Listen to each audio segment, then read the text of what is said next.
Many files have a special background layer. Let's take a look at what a background layer is and how to work with it. If you're following along, use this file from the practice files for this tutorial.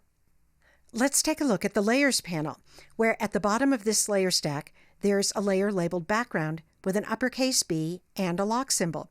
That's how to recognize a special background layer. The content of this background layer is the large photo in the background of the image in the document window. A background layer like this has special properties that are different than a regular layer. For example, you can't change the stacking order of a background layer in the Layers panel. Try to move it up in the layer stack by selecting the background layer and then dragging up.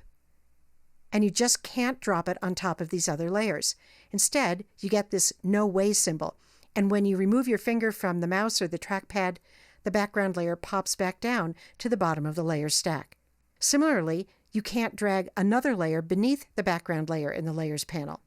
Try selecting another layer and then drag beneath the background layer and you get that same no way symbol.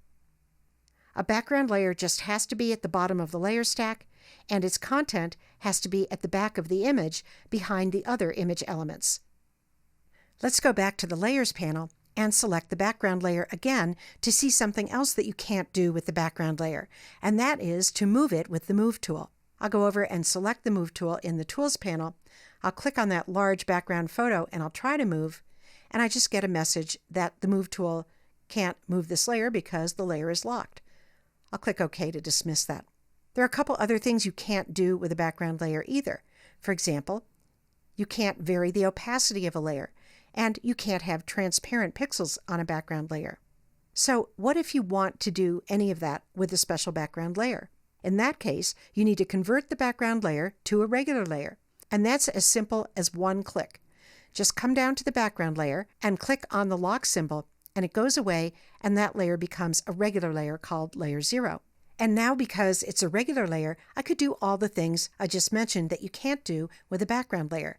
As just one example, I can move this layer with the Move tool. I have the Move tool still selected. I'll move into the image and I'll drag to the right, and that does move Layer 0, and it reveals transparency behind it because this is the bottommost layer in the layer stack. Now, what if you did want to have a special background layer and you didn't have one in your file?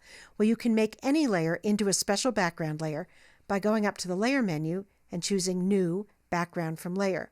I actually want to make a new layer in this case and make that the background layer. So I'll go down to the bottom of the Layers panel and I'll click the Create New Layer button. That makes a new Layer 1, which I'll drag to the bottom of the layer stack. Layer 1 is currently empty. I'll fill it with white. To do that, I'm going to go up to the Edit menu and I'll choose Fill. In the Fill dialog that opens, I'll change the first drop-down menu to white and I'll click OK.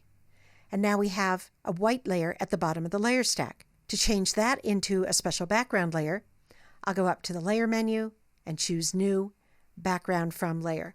And now that layer is locked. I can't move it or do the other things that I mentioned. And it's providing a stable base for this composition. So background layers deserve mention because you will run into one sooner rather than later.